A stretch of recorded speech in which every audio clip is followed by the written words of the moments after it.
I noticed it on a Tuesday morning, the kind of morning where the sun hasn't fully decided if it wants to rise, and the air still has that sleepy cold that sticks to your skin. I was half awake when I walked Ethan into his second-grade classroom, my steel-toed boots leaving a trail of dust on the polished hallway floor. Construction sites start early, earlier than any sane person should be awake, and my mind was already on the overtime I needed by the end of the week. But then I saw her. And suddenly, none of that mattered. Miss Carter was standing near her desk, organizing a stack of papers with hands that were trembling just enough for me to notice.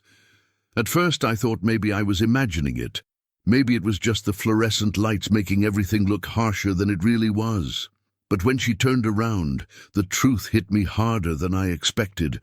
She was pale, not just tired pale or bad night of sleep pale. It was a deeper kind, the kind that made her look almost translucent. Her cheekbones seemed sharper, her lips faint, and her eyes, those soft, warm eyes my son always talked about, looked like they had forgotten how to rest.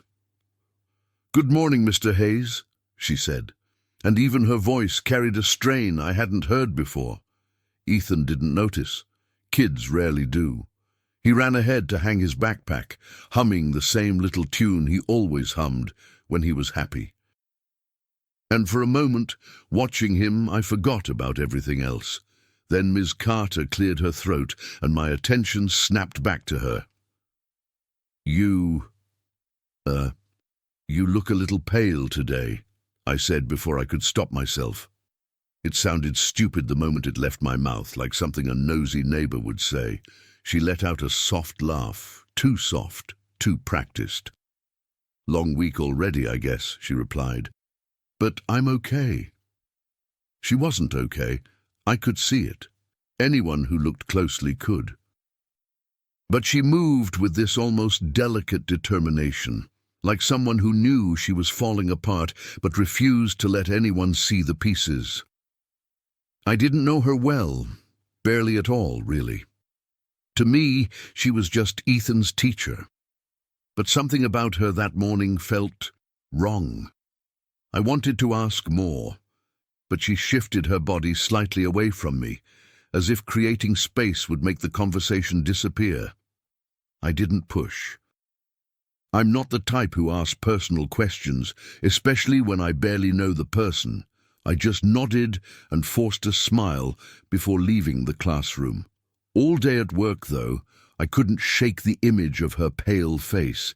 I'd be hammering something, or lifting a beam, or arguing with one of the guys about measurements, and suddenly her tired eyes would flash through my mind. It was unsettling, and I hated how much it bothered me. I mean, people get tired, people get sick, life is stressful. Why should it matter to me? But it did. It mattered enough that when I picked Ethan up from school that afternoon, the first thing I did was scan the hallway for her. She was standing by the classroom door, dismissing kids one by one, smiling at each parent like nothing was wrong.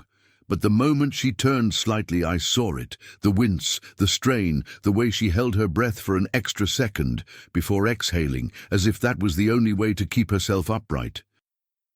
"Daddy, she looks tired every day," Ethan whispered as we walked away. "Sometimes she sits at her desk and rubs her head."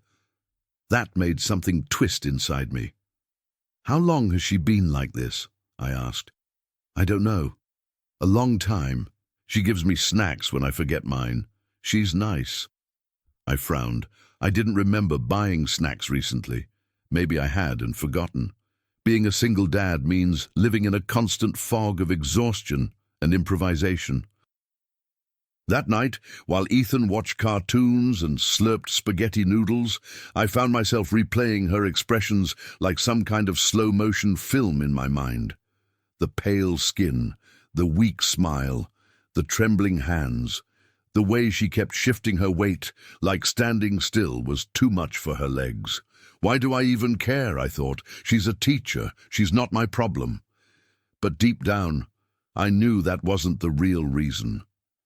Pain recognizes pain. Struggle sees struggle. And maybe I saw something in her that I had been trying to ignore in myself. For years, after my divorce, after losing half my savings, after fighting for custody and working long hours to stay afloat, I'd gotten good at spotting breaking points in people. I saw it in her that morning. She was at hers. The next day, things were worse.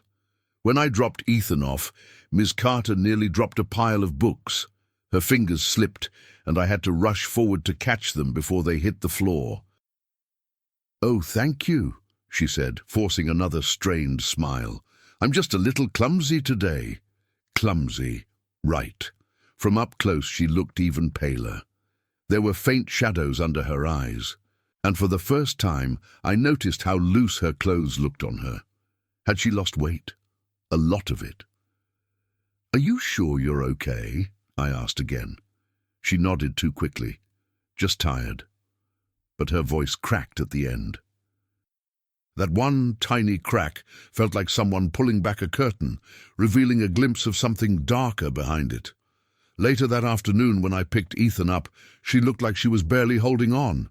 She leaned against the doorway for support, biting her lip like each breath took effort. When Ethan hugged her goodbye, she hugged him back a little too tightly, like she needed the comfort more than he did. I watched her carefully. And for the first time, I felt something sharp and undeniable in my chest. Worry, not curiosity, not irritation. Worry. She was breaking down, and nobody seemed to notice. Over the next few days, things only got stranger. Ethan kept telling me little things. She skips lunch. She sits down a lot now. She told us she was dizzy today. She said she forgot to eat dinner yesterday. Forgot to eat dinner? What kind of grown adult forgets to eat dinner? Something wasn't adding up. And the more I noticed, the harder it became to pretend everything was fine. By the end of the week, I found myself standing outside her classroom door longer than necessary every morning, watching her movements, her posture, her expressions. She was slipping through the cracks. She was alone.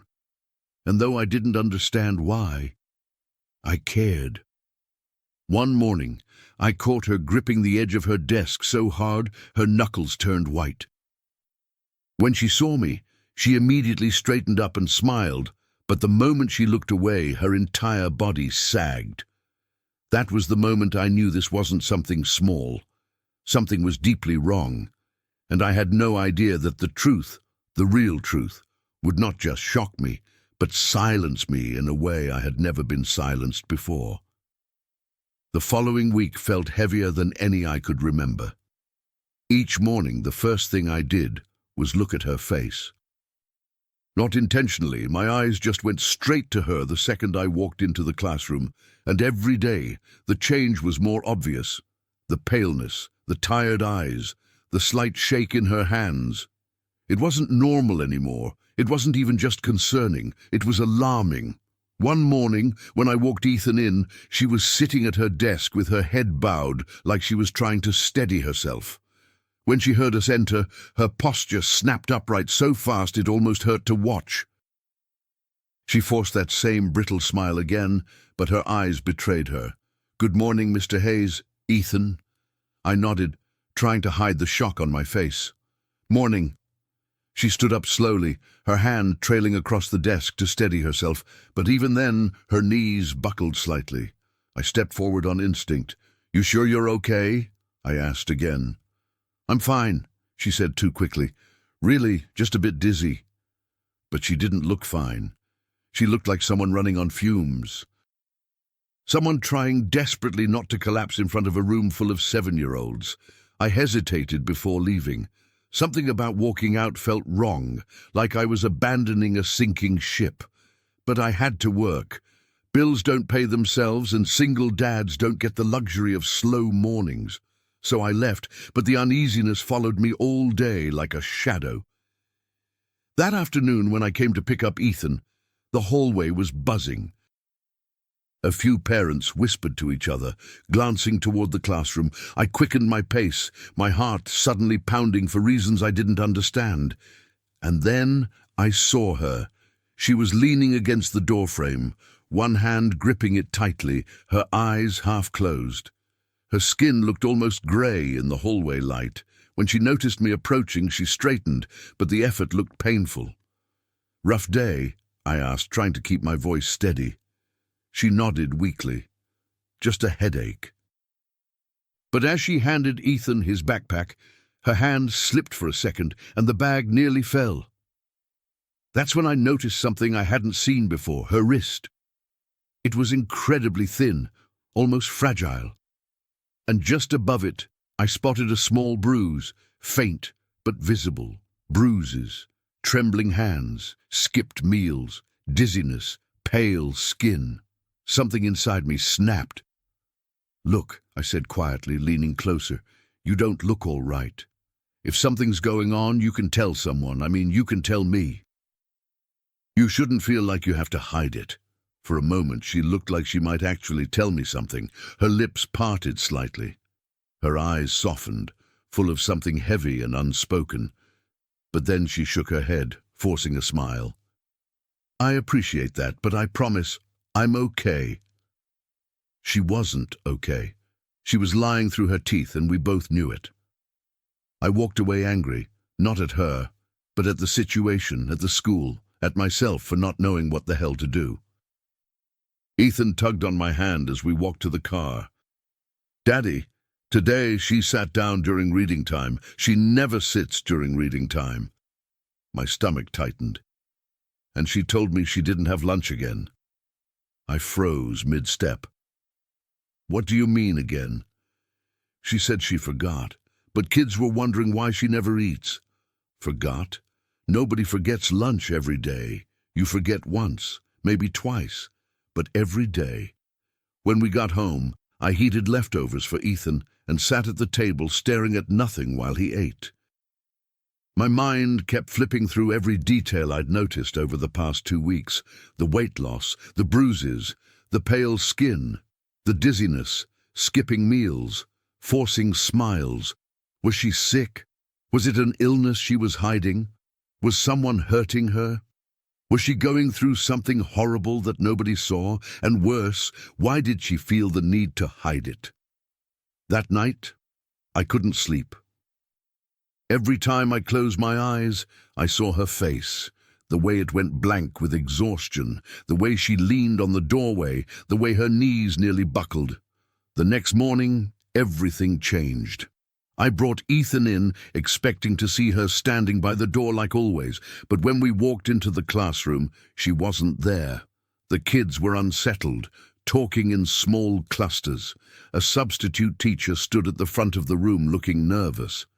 "Where's Ms. Carter?" one kid asked. "She's running late," the substitute said quickly. "Let's all take our seats." Ethan grabbed my hand tighter, something he hadn't done in months. "Daddy," he whispered, "I think something's really wrong with her." Before I could respond, the door opened abruptly. Ms. Carter stepped inside, and she looked worse than ever. Her hair was messy, her blouse wrinkled, her steps unsteady. Her face was almost chalk white, and I could see the faint tremor in her fingers even from across the room. "Sorry," she breathed. "I'm here. I'm okay." She wasn't okay. I opened my mouth to speak, but before I could take a step toward her, her eyes fluttered, her knees buckled. She reached for a desk that wasn't close enough, and then she collapsed. The kids screamed, chairs scraped, papers flew. Panic filled the room like smoke. "Call 911, someone yelled. I pushed through the crowd, knelt beside her, rolled her gently onto her back. She was barely conscious, breathing in shallow, uneven gasps. Her skin felt cold, too cold. "Ms. Carter," I said, tapping her cheek lightly. Hey, stay with me. Can you hear me?" Her eyes opened for half a second, and in that half second I saw everything: fear, apology, exhaustion, and something deeper. Something like surrender. The ambulance arrived faster than I expected. I rode with her, sitting in the corner while paramedics checked her vitals. She drifted in and out of consciousness, murmuring things I couldn't understand. At the hospital, they took her inside immediately. I waited in the hallway, my heart pounding, my hands shaking. I felt something I hadn't felt in a long time. Helplessness, the kind that crushes your chest and twists your spine. A nurse finally approached me. "Are you family?" "No," I said quickly. "Just a parent. I was there when she collapsed." She nodded sympathetically. "She's severely dehydrated and anemic. Her blood pressure is dangerously low. We're running tests to rule out other issues. She'll need rest, nutrition, and monitoring." "Nutrition?" I repeated. "As in, she wasn't eating?" The nurse's face tightened, as if she'd already said too much. "Right now, the important thing is that she's stable." Stable. The word didn't comfort me, it scared me. After a while, they let me see her. She looked fragile, lying in that hospital bed, with an IV running into her arm and her breathing still uneven. When her eyes opened, she looked surprised to see me. "Mr. Hayes," she whispered. "Why are you here?" I swallowed hard. "Because you collapsed in front of 20 children. Someone had to come." She tried to smile but couldn't. "I'm fine," she whispered again. "Fine." She kept saying that word like it was a shield, but it was paper thin. "Why didn't you tell anyone you were feeling this sick?" I asked. She looked away, blinking slowly. "I didn't want to be a burden." The words hit me like a punch. A burden. That's how she saw herself. Before I could say anything, tears pooled in her eyes. Not dramatic tears, not loud tears, silent ones. The kind that fall because someone finally ran out of strength to hold them in. And then she whispered something so soft I almost missed it. "I didn't want the kids to worry." My throat closed. My chest tightened. Because in that moment, I understood one thing with painful clarity. Whatever she was going through it alone. And I had been watching it happen without understanding a damn thing. The next day, I went back to the hospital even though a part of me told myself I shouldn't. I wasn't family. I wasn't her friend. I was just a parent who'd happened to be there. But something about leaving it like that felt wrong. I dropped Ethan off at my mum's house before work and told her I might be a little late. I didn't tell her why. I didn't know how to explain it without sounding strange. When I walked into the hospital corridor, I saw the school principal, Mrs. Reynolds, standing outside Ms. Carter's room. She was holding a file folder and rubbing her temples like she hadn't slept all night either. She looked up when she saw me. "Mr. Hayes." "Is she okay?" I asked. "She's stable," she sighed. "They're keeping her for monitoring. Severe anemia, malnutrition, dehydration. It's serious." The word malnutrition made my chest ache. That word belonged in documentaries about other countries, not in a suburban American town with a Target down the road and a Starbucks on every corner. "How does that even happen?" I asked. "She's a teacher, not, I don't know, homeless." Mrs. Reynolds hesitated, then glanced left and right down the hallway like she was checking to make sure no one was listening. Then she lowered her voice. "Can we talk for a minute?" I nodded and followed her to a small waiting area with plastic chairs and the smell of coffee that had burned hours ago. "Look," she began, sitting down. "There are things I can't officially disclose about staff, but there are things you probably need to understand as a parent." My stomach tightened. "Okay." She opened the folder in her lap and pulled out a few printouts. "We've been monitoring something for months now. Student lunch accounts.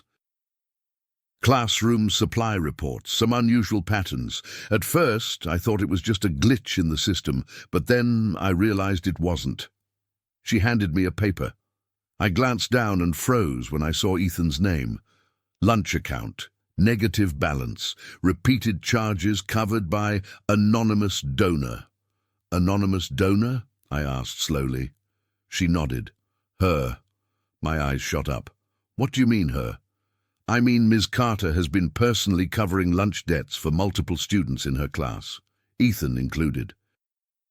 I stared at the paper, my vision blurring for a second.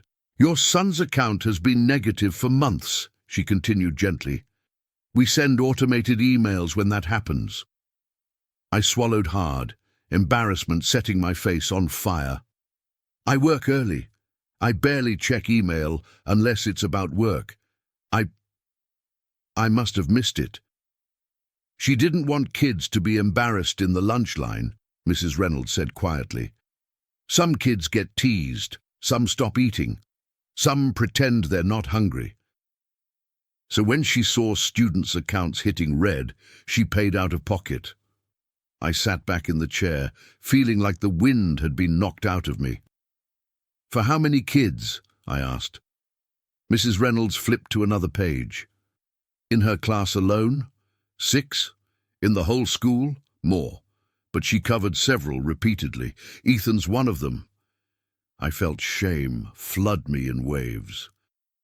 While I'd been busy judging her pale face, her shaking hands, her exhausted posture, she'd been quietly making sure my kid didn't go hungry or feel humiliated.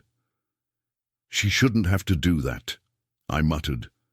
She shouldn't, the principal agreed. But you know how it is. Funding is tight. Lunch programs are complicated. We can't deny kids food, but someone pays. And that someone was her?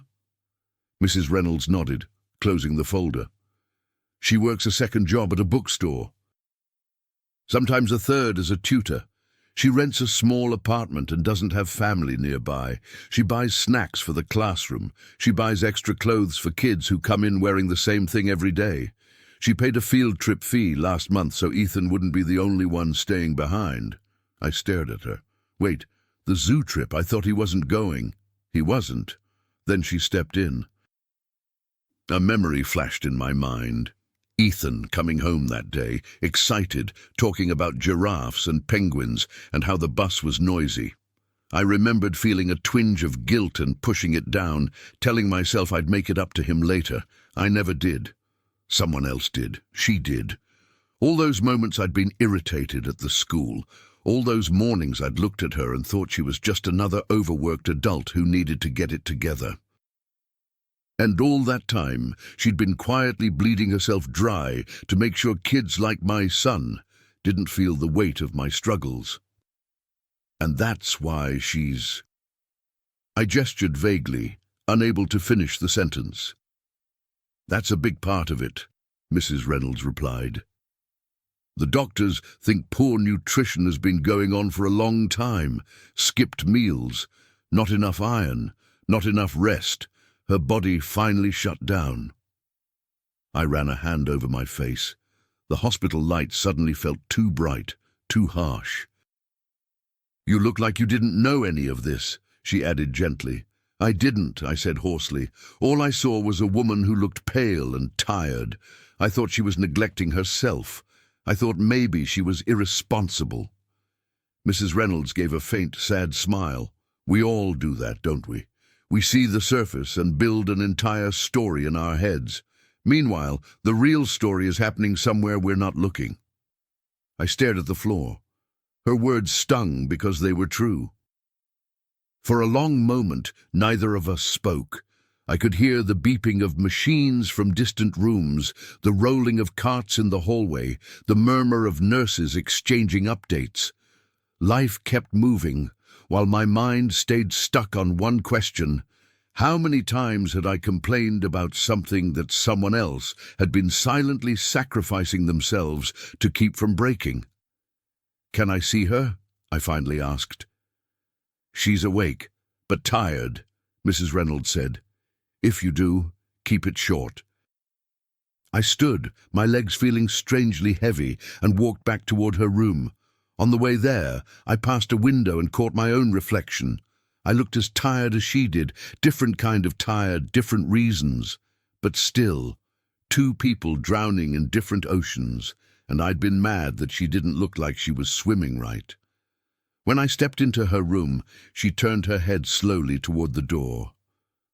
A weak smile appeared on her face. "You came back," she whispered. "Yeah," I said softly, stepping closer. "How are you feeling?" "Like I got hit by a truck," she joked, her voice barely louder than a breath. "But they say I'll be fine. Just need to eat and rest." Imagine that. Her attempt at humor made my throat tighten. "Why didn't you tell anyone?" I asked. "Tell them what?" she asked. "That I was tired? Everyone's tired." "Not like this," I said. "Not collapsing in front of kids tired." She looked away, her eyes drifting toward the window. The afternoon light made her face look even more fragile. "I didn't want to cause trouble," she murmured. "It always feels like there's no room for one more problem." "You're not a problem," I said, maybe a little too sharply. "You're a person." She swallowed. "The kids need stability. They need someone who shows up. If I start talking about how hard things are, people might think I'm not fit for the job." My chest ached hearing that. "You paid for Ethan's lunches," I said quietly. "Didn't you?" Her eyes closed for a second, and I saw the tiniest flinch. When she looked at me again, there was a hint of guilt in her expression, as if she was the one who had done something wrong. "I didn't want him to feel embarrassed," she whispered. "He's such a sweet kid. When I saw his account was in the negative, I just couldn't watch him stand there and be told he couldn't have a meal. You were probably just overwhelmed. Life gets complicated." I stared at her, stunned by the fact that even now, lying in a hospital bed, she was making excuses for me. "You also paid for his field trip," I added. "Didn't you?" She smiled faintly. "He really wanted to see the penguins." I had to look away for a moment. My vision blurred with the sting of tears I didn't want her to see. I sucked in a breath, held it, then let it out slowly. "You were getting sick because of this," I said, my voice rough. "Because you were paying for kids' food and supplies instead of your own." "It's not that simple," she whispered. "I made choices. Nobody forced me." "That doesn't make it right," I shot back. "You shouldn't have to starve so kids can eat." She smiled softly.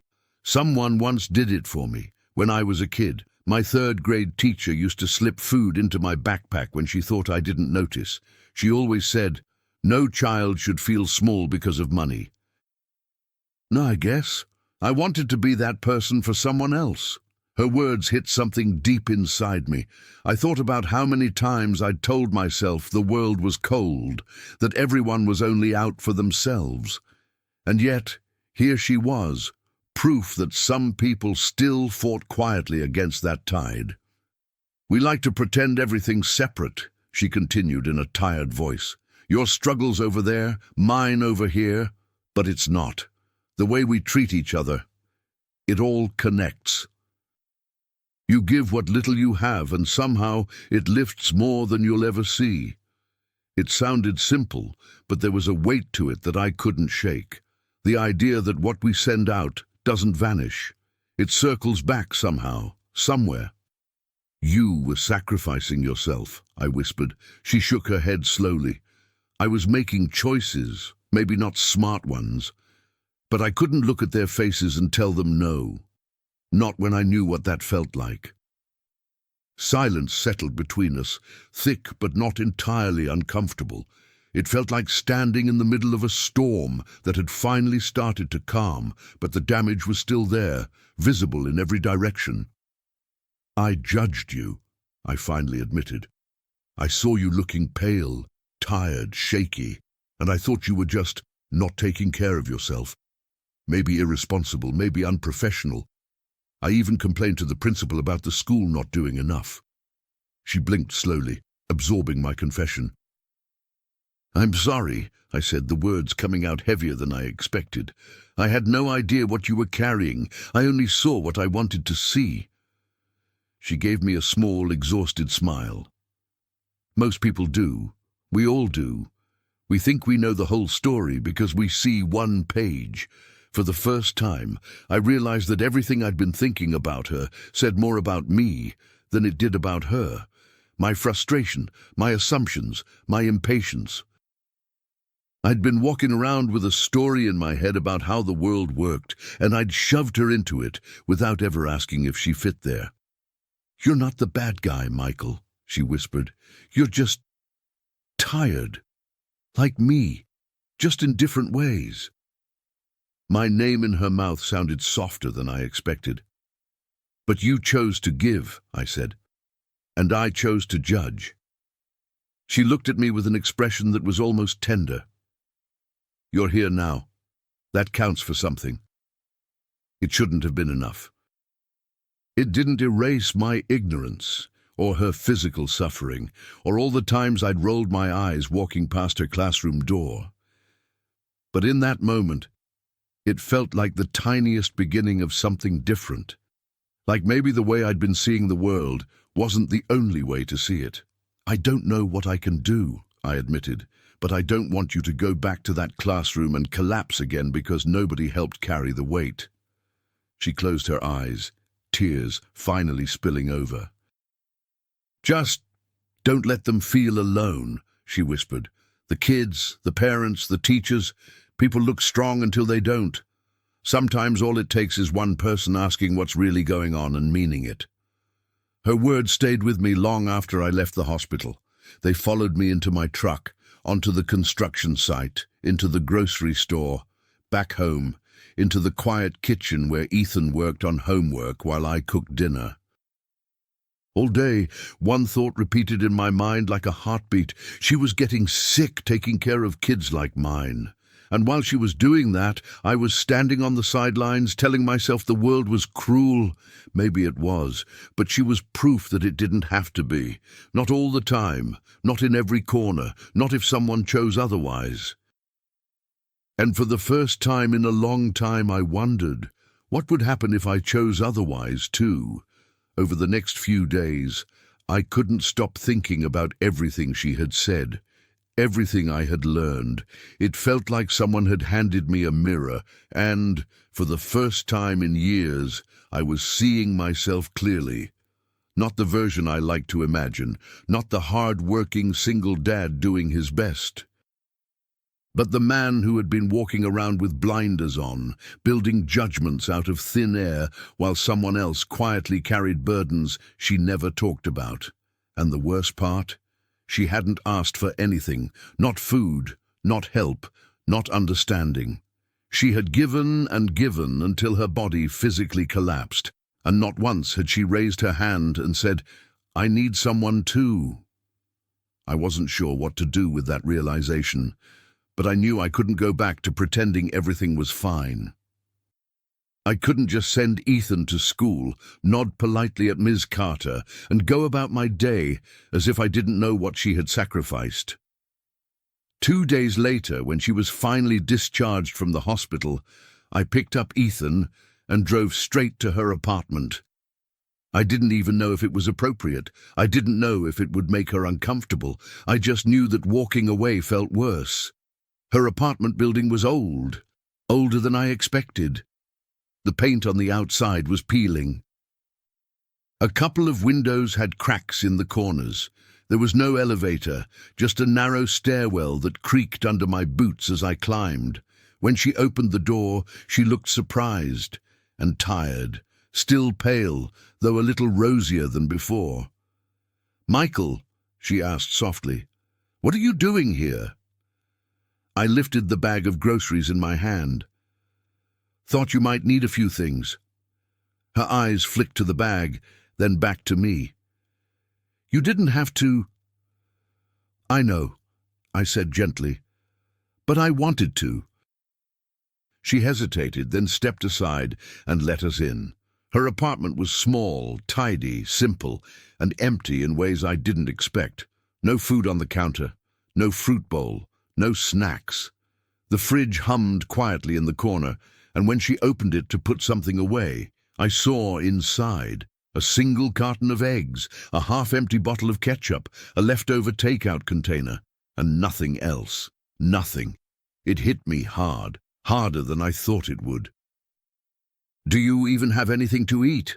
I asked before I could stop myself. She closed the fridge slowly. "I had some things. I just haven't done groceries." "Because you didn't have the money?" She didn't answer. She didn't need to. The silence was answer enough. Something inside me cracked wide open. Not pity, not guilt. Something deeper. Something like responsibility. The kind you feel when you realize you've been sleepwalking past people who were drowning quietly. While Ethan sat on her small couch reading a book she offered him, I went to the kitchen and began unpacking groceries. Vegetables, fruit, pasta, bread, soup, chicken, oatmeal, snacks for the kids she always talked about. She rushed toward me, shaking her head. "Michael, you can't." "I can," I said. "Let me." "I don't want charity," she whispered, her voice trembling. "It's not charity," I said. "It's what people do when they finally pull their head out of their own world and see someone who deserves better." She swallowed hard. Her eyes filled again, the quiet kind of tears she tried to hide. She looked away, but the emotion was already there. "I didn't want anyone to know," she whispered. "I know you didn't," I said. "But that doesn't mean you shouldn't have help." Her shoulders shook once, just once, and then she covered her face with her hands. It was the first time I'd seen her allow herself to cry without holding back. Not the silent tears from the hospital, not the tired ones she blinked away at school. Real tears, the kind that carried months of exhaustion and loneliness. I didn't touch her. I didn't say anything. I just stood there with her, letting the moment breathe. When she finally composed herself, she wiped her cheeks and looked at me. "Why are you doing this?" she asked. "You don't owe me anything." I shook my head. "No. But I owe my son the truth, and the truth is, you saved him more times than I realized." She blinked. "And now," I continued, "I get the chance to return something, not because I have to, but because it's right." She opened her mouth like she wanted to argue, then closed it again. The next day I went to the school early and waited for Mrs. Reynolds in her office. She looked surprised to see me. "Mr. Hayes? Everything all right?" "No," I said truthfully, "and that's why I'm here." By the end of that day, I'd gathered a group of parents from Ethan's class, people like me, people struggling, people tired, people who had no idea how much one teacher was patching up behind the scenes. Some cried when they learned the truth. Some felt guilty. Some felt angry at the system, but all of us felt something powerful: responsibility. Together, we created a community fund, small at first, just a pot we all contributed to, even if it was only a few dollars. It covered school lunches, field trips, classroom supplies, snacks, emergency clothes, anything teachers like her had been paying out of pocket. Within a week, the fund had grown bigger than I expected. People donated anonymously. Churches chipped in. Local businesses heard about it and joined. A grocery store offered a discount on food for the kids. A bakery sent bread every Monday. And for the first time since I'd known her, Miss Carter didn't look burdened. She still looked tired. Teachers always do, but not the kind of tired that comes from skipping meals or pretending everything is fine. The first morning she returned to school, she stood by the classroom door greeting the kids, her face more colorful, her smile more real. The sunlight coming in through the hallway windows made her look warm again, alive in a way I hadn't realized I'd been missing. When Ethan hugged her, she hugged him back with strength instead of fragility. And I stood a few feet away watching her, knowing I had almost missed the chance to learn what real human kindness looked like. When she saw me, her expression softened in a way I wasn't prepared for. "You did all of this," she said quietly. "No," I replied. "You did. You planted the seed. We just watered it." She smiled, an honest, unguarded smile that made her whole face glow. "Thank you," she whispered. I shook my head. No, thank you. For teaching my son. For teaching me. Her eyes blinked rapidly, trying not to tear up again. You deserve a world that's kinder than the one you've been carrying, I said. And you, she murmured, deserve to see that you're part of building that world now. For a long moment, we just looked at each other, understanding something unspoken, something about the way life connects people at the exact moment they need each other. And as I walked out of the school that morning, I felt something shift inside me. A lightness I hadn't felt in years, a sense of purpose that went beyond working, surviving, and trying to do everything alone. Because maybe we really are mirrors to one another, reflecting not just our pain, but our potential. Maybe the things we give, even when small, return in ways we never expect. Maybe the world bends differently when we choose to move through it with intention instead of assumption. I picked up Ethan after school, and he ran to me excited, waving a new art project in the air. Daddy, Ms. Carter said she's feeling so much better. I smiled, ruffling his hair. She is, and she will keep getting better. Do you think she knows we care about her? He asked. I think she knows now, I said. That night, after I put Ethan to bed, I sat in the quiet kitchen and thought about everything that had happened, about how close she came to collapsing alone, about how easy it is to walk past people without seeing the truth right in front of us, about the way life whispered warnings, signs, and opportunities to step up, and how often we ignore them until it's almost too late. And I realized something that settled deep into my chest. We think people break suddenly. They don't. They crack quietly, slowly, invisibly, until someone finally pays attention. If this story means anything, it's this. You never know who's starving while feeding the world. You never know who's collapsing while holding everyone else up. You never know who's fading while trying to keep others from falling. So ask, look, reach out. Not because it's your job, but because it's what makes us human. If you're still here, listening to my story, thank you. And if it touched you, don't forget to leave a comment, share your thoughts, and subscribe for more stories like this. Because maybe the next person who hears this is someone holding themselves together by a thread. And maybe your presence here is exactly the light they needed today.